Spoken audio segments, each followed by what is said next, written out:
thank you for joining us wherever you are. This podcast episode is brought to you by the Old Ways Actual Play team. This actual play uses the RuneQuest rules by Chaosium Incorporated. This actual play is performed by adults and in an adult setting. Strong language, mature scenes, and rune magics are on the way. As this is our Glorantha, we will remind listeners that it may vary from the one you already know and love. And now, on to the show. Thank you for joining us again in another episode of the Old Ways podcast. I am your storyteller this evening as we return to our 6 seasons in Sartar campaign, our RuneQuest campaign as played through by the Old Ways podcast. I'd like to, at the top of the show, thank you, the listener, and especially you, the Patreon supporter. If you haven't had a chance to check out what we offer, you can on patreon.com/theoldwayspodcast.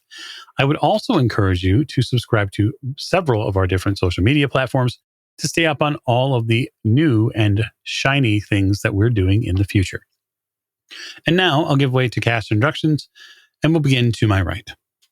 Hi, everybody. This is Heather Ashcraft, otherwise known as Valley Girl Heather, pronoun she, her, and I am playing Lysana of Cliffshield, the apprentice healer and maiden apprentice of the goddess Ernalda.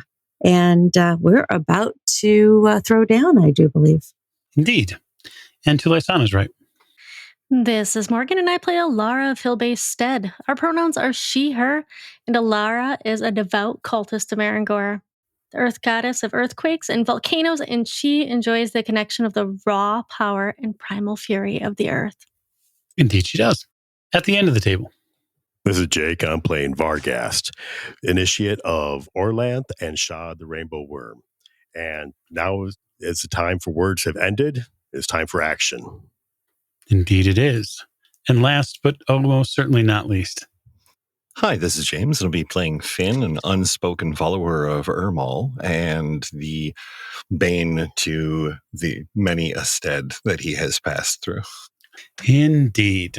Okay, so we rejoin our Haraborn after a strange voice was heard through the snowy environment. This strange voice, a voice our Haraborn have heard before. A voice that they remember at the inner ring when the Lunars came. This lunar envoy, Satyris. They remember that she promised that there would be bloodshed. And she promises here that Kalir will not meet, she will not see another battle. And archers were called for, and you could hear the wind begin to whistle as the many arrows began to rain down. It appears you have been ambushed.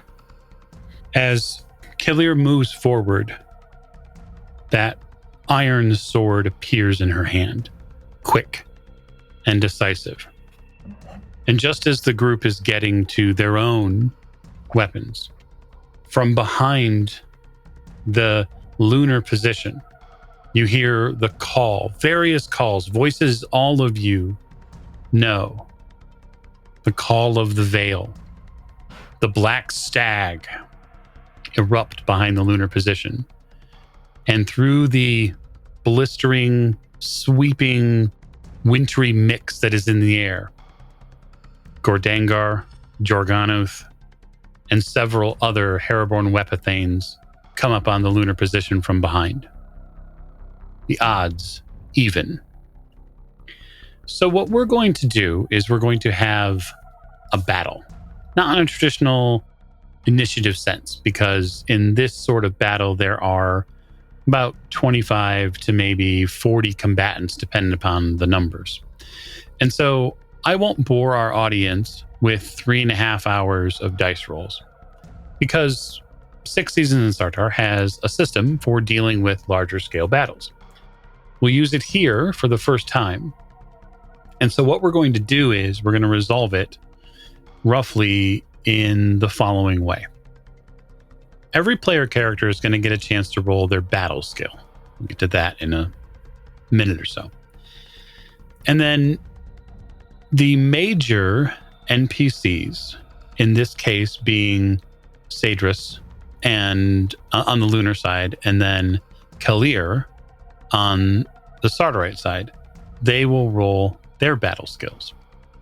And what we're going to do is we're going to determine what happens based on those rolls. So I will have all of our Haraborn make their rolls. They'll roll in order and report.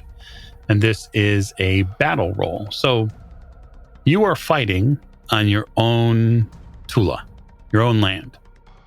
And so that gives you a 20% bonus to your battle roll. You, based on the forces who are here, magically, the PCs have an advantage here. Not just because of the whiter, but because of the rest of the Starborough's companions who are magically gifted. That is going to add another 20% to your battle roll. Weapons and equipment, roughly speaking, are probably about even. The force of Lunars is about 36. So they actually have a little bit larger of a force than you have. And so that will come to play. But what I'll do is I'll ask each character for their battle roll, and then they can just report what they get. So if you would like to lead us, Lysana, go right ahead.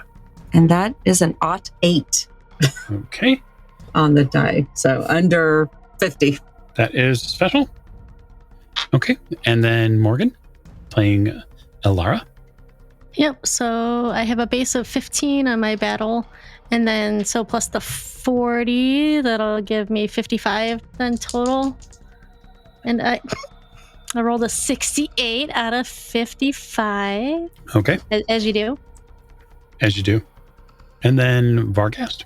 All right, I have a 35 as a base plus 40. That'd be 75. And that is 16. Okay. So that is just a success. 1 point lower and you would have had a special. And then Finn, if you would.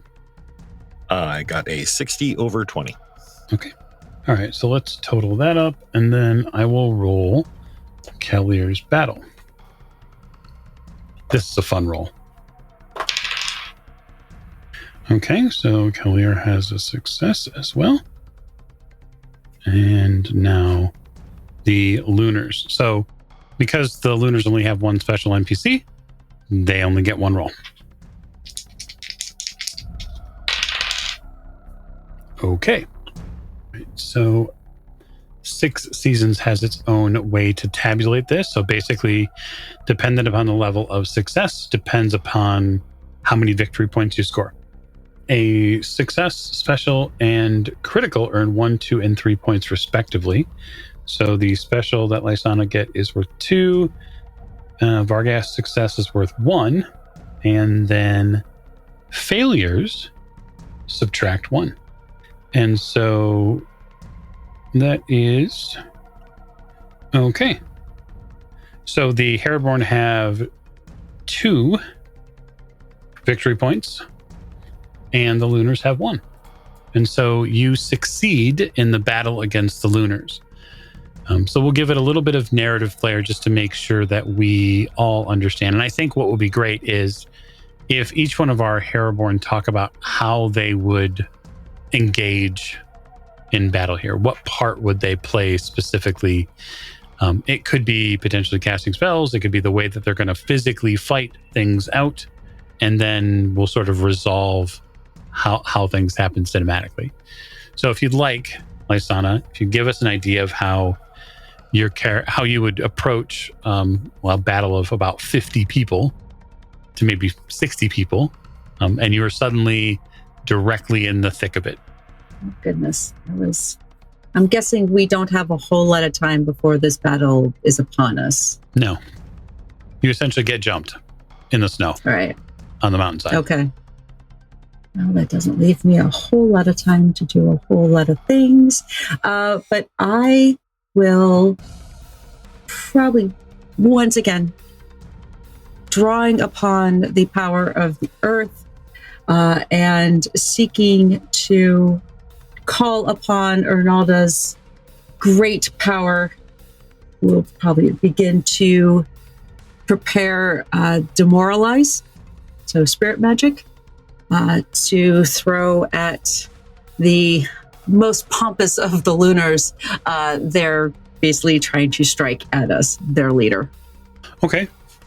So I'll play a little tit for tat with you.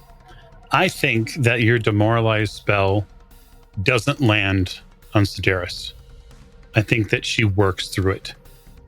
I think that you realize this when she and her forces don't succumb to it. But you are buffeted, sort of back up, by remembering something very close to you that the stag gave you, which was this wondrous ability to grow an enormous rack of antlers. Then as I realize that demoralize is just going to fall flat, then when I will drop down, one knee, bury hands into the earth, pulling from the earth the power it needs. And as I do so in full concentration, the rack on the Lysana's head will appear and grow. Okay. Yeah, you take the Lunars by surprise when this enormous rack of antlers begins to grace your head. And the first few you make contact with wish they had not come this far to find you. Okay. So we'll move to Alara. So Alara's roll was a failure, and that's okay. But what I'd like to know is how Alara is going to approach the combat and what she might do during it. Do I have to take into account that I failed my roll in my action? I think if we're being narratively aligning, yeah, I think you should, yeah. Okay. So what I will do, can you remind me again, are we surrounded by Lunars? You are not surrounded by Lunars. Technically speaking, the Lunars, they're in front of you. The Lunars have a force coming at their rear, which is going to cause some of them to turn to defend against it. So you won't get the most pressing of attack. Sedaris is clearly, after the demoralized fails on her, she is going directly after Kellier, along with several others. Yeah, so I will, what's behind us? Is it like a hill or? It's the mountainside that you came down from after visiting the temple. So I will try to go to get the higher ground by going back up the mountaintop a little bit, so I can use my bow and arrow. But as I go up that hill, I will slip in the snow and fall directly on my face. Okay. Totally reasonable for you to slip given the snowy conditions. When you slip and impact with the earth, you feel Marangor's frustration burst through your veins. She is equally tired and frustrated. Okay. So we'll move to Varghast, who is successful in his role. This is sort of an interesting process for you. You're now beginning a combat, and on the other side of this lunar line, you see your father, you see his chief weapon thane, you see several of the other Haraborn weapon thanes who have come, and they are out for blood. Okay, I will cast Stag's Leap to leap into the center of a mass of them and catch them by surprise. Okay, yeah, another amazing gift from the stag whiter, that ability to leap. And so it's interesting, your leap takes them off guard. They actually end up running under you because they were planning on charging you after the arrow volley. They run under you a little bit, and you're able to sort of split their forces along with your father's troops, the men that have come from the Vale, and you begin cutting one after another of these Lunars down. Okay. So we will move then to Finn. Giving some thought on this, and I think is Finn's, we'll call it his MO, modus operandi there. He likes to cause chaos in the battle for the opponents with trickery, which is kind of his thing. So he was going to use silence on the opposing fighters to remove their ability to communicate from one another. Most specifically the leader. But when he looks around and notices that Alara has completely vanished, like just all at once, that is more than enough to break his concentration, and he begins backing the direction that he's pretty sure she went. Okay. Because he failed, it's less of a failure and more of a distracted failure. Yeah, it's less of a failure and more of a, I'm not participating in this battle because something else is more important, right? Exactly. So, but because of the way we're going to do victory points, I think it works pretty well for our story that he fails because he essentially just chooses not to participate. He chooses to try to check on his friend. Kalir has what can really only be described as a fairly inspiring battle. She battles 3 or 4 different lunars at the same time. One of them being Sedaris, the leader of this lunar group. And you start watching the lunars lose their outer ring, the makeup of their troops. People are getting stabbed. People are getting bludgeoned. Your father's weapon thane, Jargunoth, the Humacht is a terror on the field. If the legends about him speak of many things, but one thing is true, that his skill with the blade is very, very high. But really, in the end, it's Kalir who takes center stage, as many have seen her do this before. After fighting off 3 or 4 of the lunar combatants, she corners Sedaris by a tree and works with almost a machine-like quality to break her guard and then relieve her of her weapon. And instead of killing her, Kalir hits her in the upper thigh with the flat blade of that iron sword, and Sedaris crumples. You hear a pop. She hits her that hard, and Sedaris gives up. The rest of the lunars that are here are, frankly, not mopped up is the wrong word. So it's important to understand that as their leader falls and their desire for battle falls with it, the Haraborn don't press the attack. They're not murderous. They very much accept surrenders. And one by one, you begin to see them get effectively tied up into, a row. And it's at that point when all of the excitement begins to die down that Kalir and her companions and you all are brought back together. Your father approaches the group and looks at you and then looks at Kalir and says, "They will come for us now.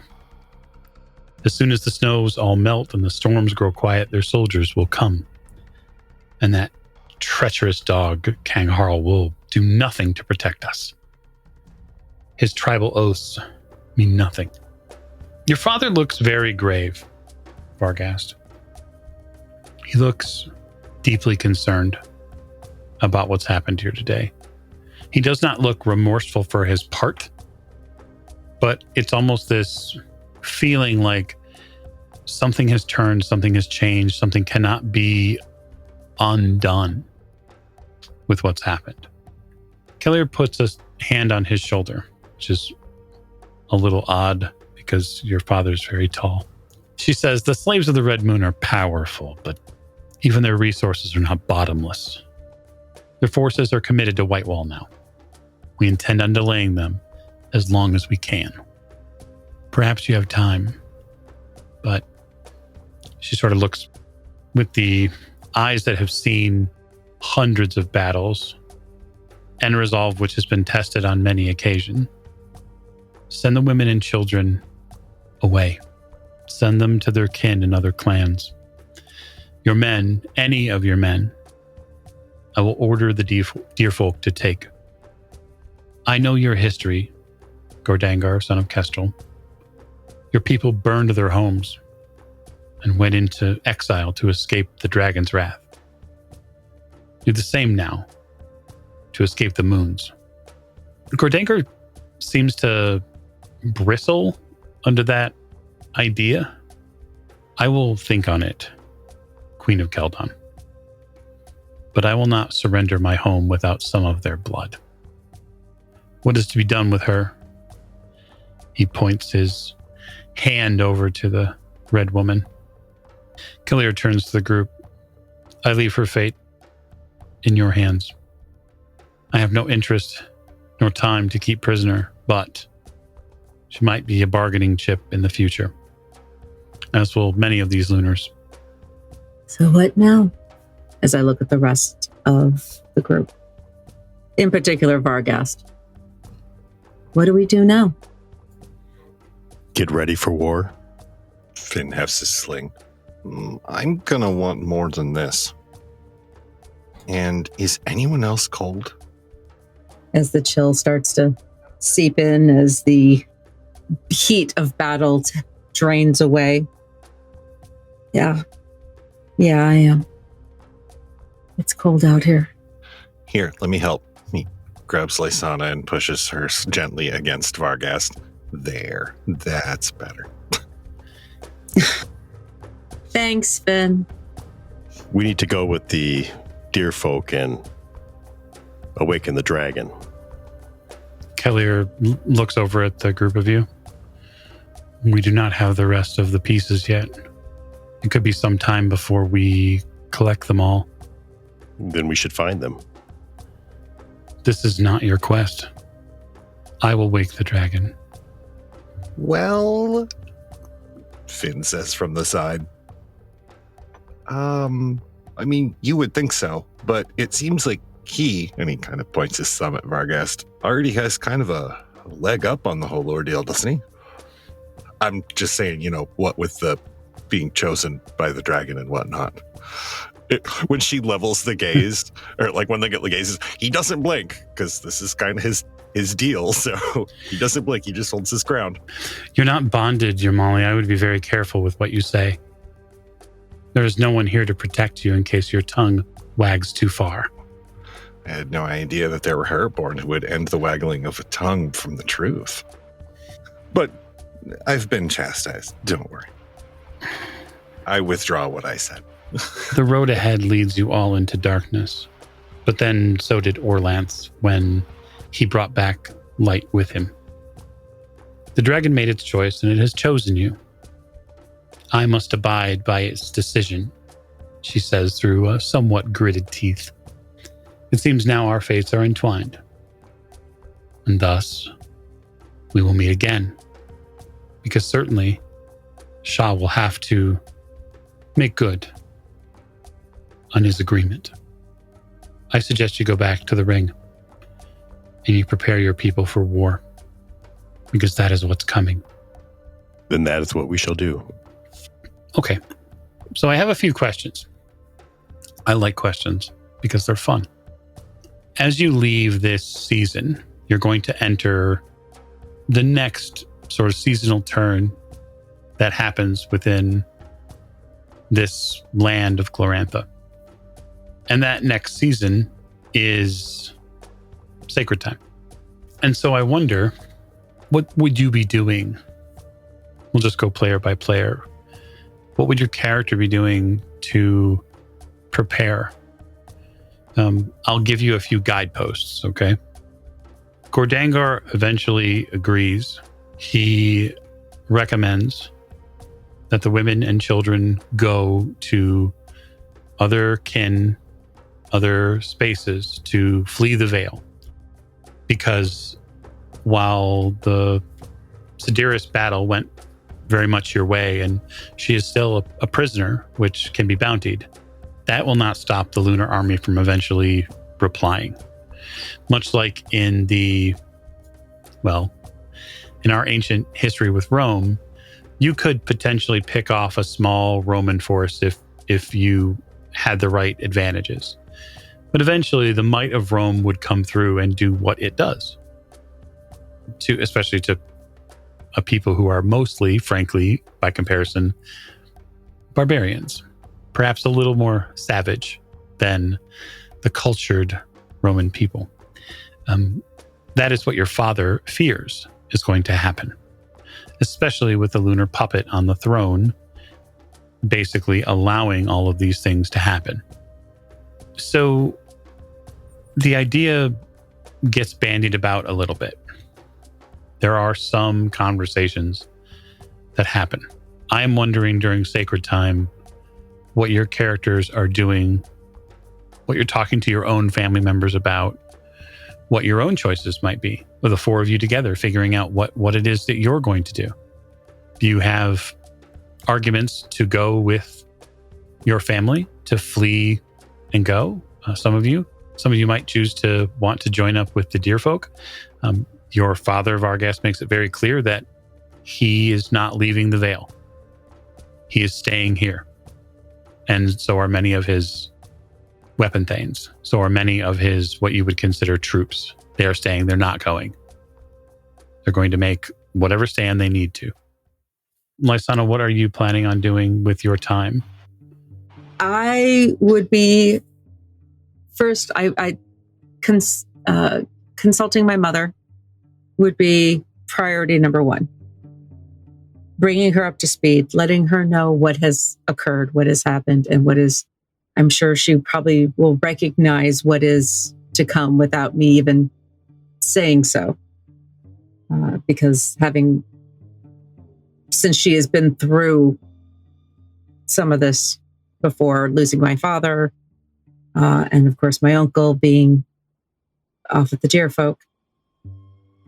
And I would want to know her reaction first, though I think I have it in my head that I want to be useful on this.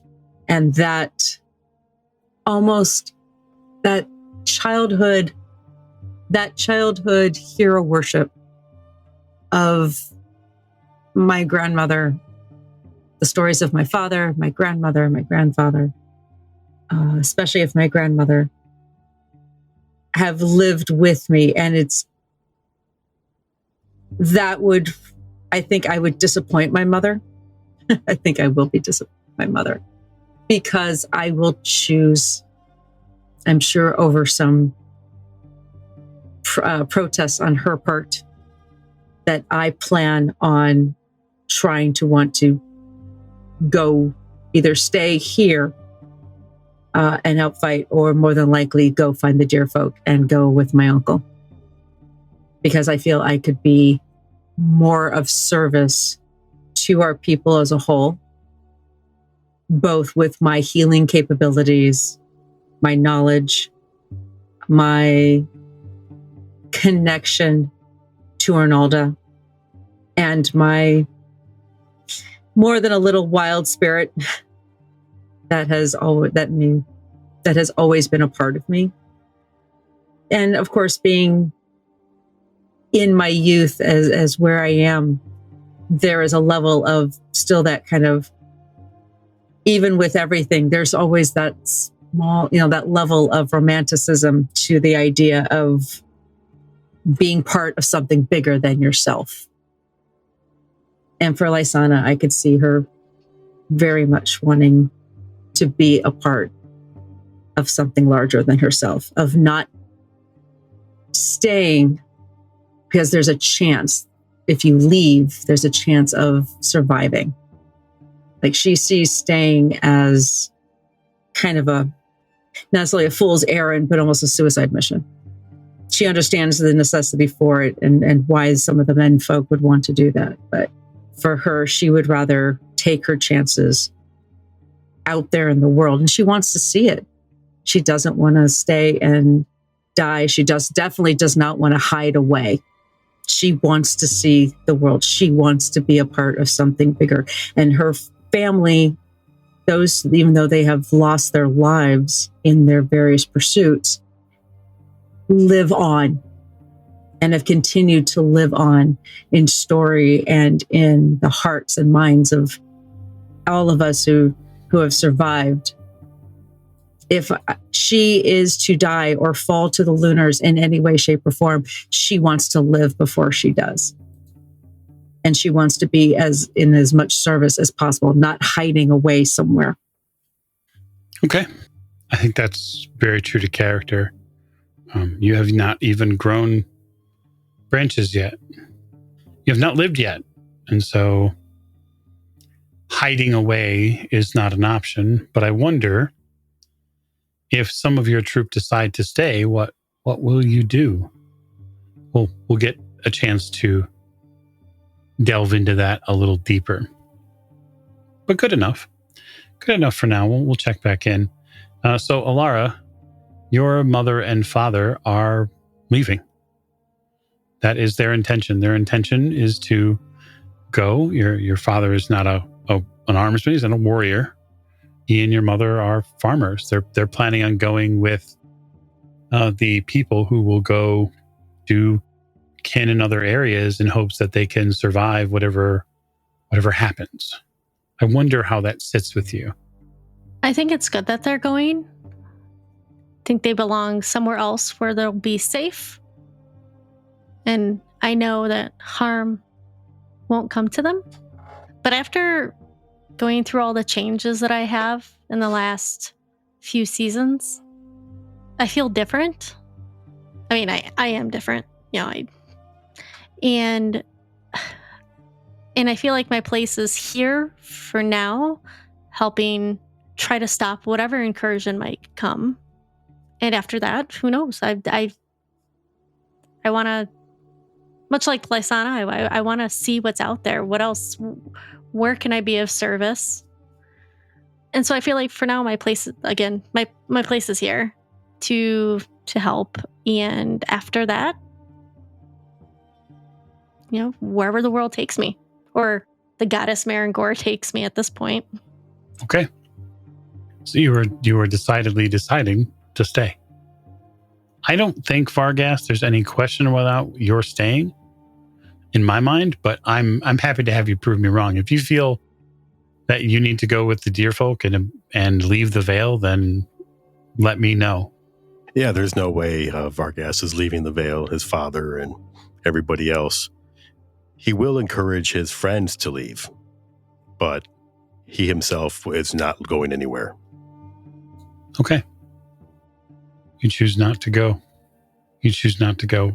Not everyone from the Vale parts, at least in the first wave. It's been made clear by scouts and oddly, Caledon Blue Eye, that maybe there are certain times we should be going and certain times we shouldn't be going. And for whatever reason, likely history, your father chooses to listen to his Ramali and says, yeah, probably don't want to have all you people leave all at once. Why don't you leave in little clutches, little groups, make the travel a little easier on everybody. And that, of course, will bring us to Finn, who gets that choice, which is that his father, the Potter, is staying to help defend the Vale. While he's not an armsman by any means, he does not feel that in his heart he can abandon what has been built. Finn suspected that his father, his father owned the wheel and the hearth before him, so I'm not at all surprised he doesn't want to leave, nor would I ask him to. To give up your home to an invader is the worst kind of removal of a soul. Finn uses his over the coming period. He actually uses his glamour, spirit magic, spirit magic. Yes, to convince people who are stubborn but will be sacked during an attack to leave. He won't do it to his own father. His own father has made it very clear, and he wouldn't do that. But the other people, who are not going to be functional in battle and are going to be, but are too stubborn to leave their homes, he's going to be very, very charming around the Vale as he, around Hill Bay Stead, as he convinces people to leave their homes and take only what you absolutely need Take only what you would want to meet Orlanth with, and go. The rest of this is not important. He also occasionally will bring his father with him because a voice of wisdom for the village is good, but he wants his father to hear Finn say it over and over and over. Okay.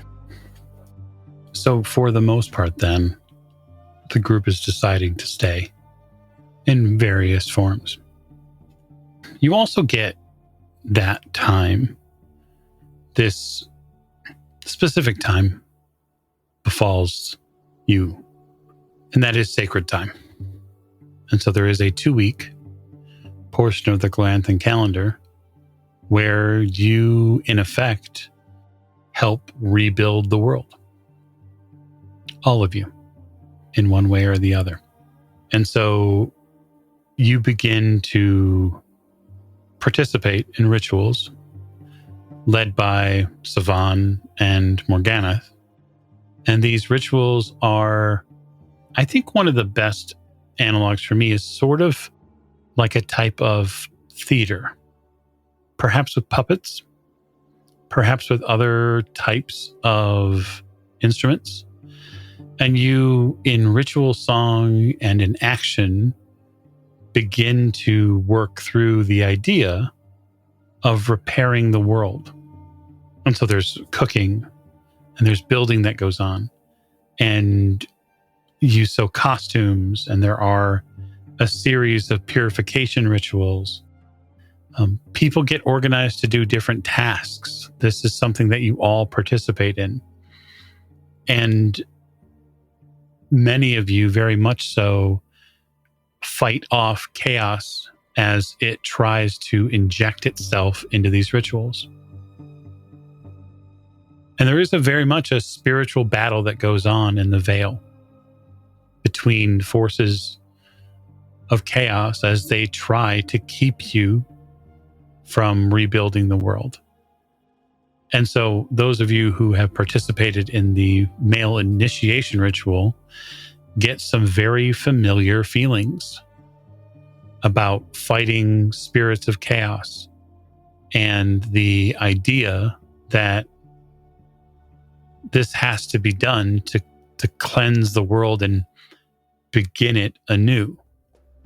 And I think that the best part about this is that it is enriching for all of you in various ways, but probably none more so than Lysana, who at one point during this sacred time is brought to a house in the stead, part of a longhouse, where the twins that Janira has been carrying for many seasons are about to arrive.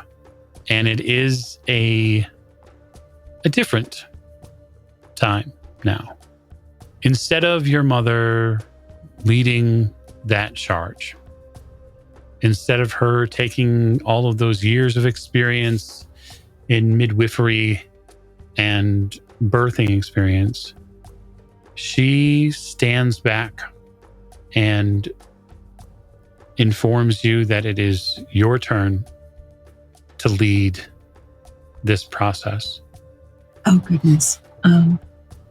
Internally, I think, yeah, this is her way of trying to get me to stay. And that's a sneaky thing to do, Mother. But I remember my training.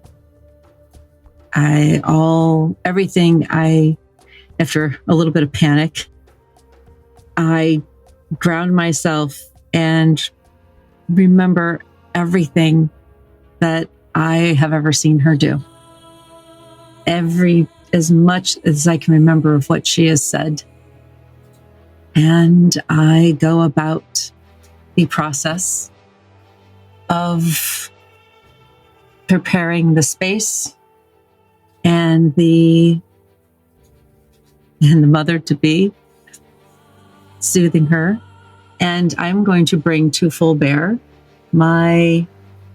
all of the power that I have, calling upon Ernalda and her blessing, and the fertility rune that I have probably in multiple places on myself.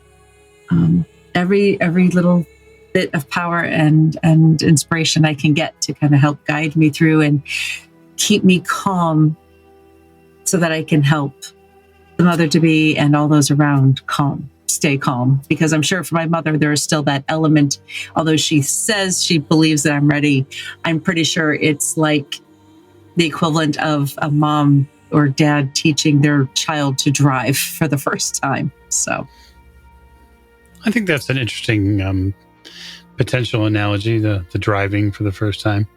I think that in a way, your mother is simply playing her part. She has done this many, many times, and you have not. And so it is time for you to do the work. So I would like to draw upon my fertility room. Okay, go ahead and give us a roll.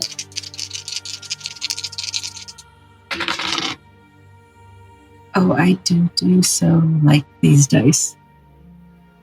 That is 75 on the mark. Okay, so 6 successful rolls, so you're going to add 20% to your skill. And now the question is, what skill? I think that is going to be, it is a medical role, I would think. Yeah, I don't mind first aid. I think it's a little bit more involved with that. I could even see you opting to roll passion, like love of homeland, or devotion to Arnalda and all that she embodies and encompasses. Do you have devotion, Arnalda, the passion? I do. Okay, as a matter of fact. Could add 20% to that, and you could roll. Okay.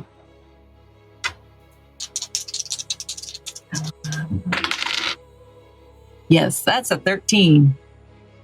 Okay. Janira's already had blessed pregnancy cast on her by your mother a while ago. Mm-hmm. There's a birth chart. Let's see it. So, let's see how this kiddo does. The first one, anyway. Because remember, they're twins. 75. Okay. So, I have good news. The child lives. The first one. Got to roll for the second one. That child lives as well. So you successfully deliver 2 children. And as far as the blessing goes, let's see. Ooh. Interesting. The first child, who is a male child, will be acknowledged as a community leader. These are the senses that you're getting as the children are born. You can share them with the mother should you so choose. The second one will gain the patron of a tribal or city leader. So they are likely to be quite blessed within their lives. Well, that is 2 beautiful, healthy children as they emerge, and all is prepared and prepped, and they're cleaned and snipped and checked over, and for all fingers and toes and all bits and pieces, and then swaddled in, I'm sure, some pre-designated or pre-created beautiful blankets just for the birth, because this is so special. I'm sure there's probably food and drink and ready at whenever she is ready to receive it. But first, placing each child as they are cleaned up a bit and swaddled properly into the arms of the mother, so that they may snuggle close to the most familiar being on the planet to them. Absolutely. Okay. So that ritual, the ritual of childbirth, gives us a wonderful conclusion to sacred time. It shouldn't go without saying that if the birth had not gone well, there may have been omens about the future. But for Janira's part, this is a slightly bittersweet moment as you learn just days after the birth that Dendros is planning on staying in the Vale to do his part with the rest of the warriors here. And that Janira will be taking 2 very, very small babies and making her own path to some of the people. Still very much wearing that beautiful greenstone fertility girdle. But she will be leaving the Vale without the man that she loves. So, I think, on that note, we'll call this episode to a close. Next time on 6 Seasons in Sartar, the Vale is changed forever. And so, we wish you good luck and good night.